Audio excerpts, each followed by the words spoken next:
tentang selama perkawinan gitu loh. Terus kenapa nggak sering pulang lah, hal-hal seperti itu aja sih. Terus kenapa Suci bisa mengungkap data-data seperti itu gitu aja sih, lebih ke seperti itu dan proses awal pernikahan mereka. Oh, ada kaitan dengan yang pemeriksaan BAP yang 2 terlapor malam tadi atau seperti apa, Bu?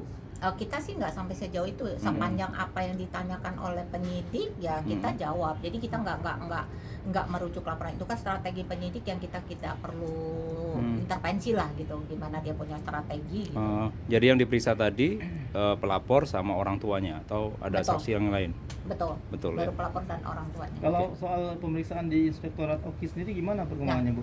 Oke, jadi kami sampai sekarang kan belum ada diberitahu atau klien kami diberitahu hasil pemeriksaan atau seperti data.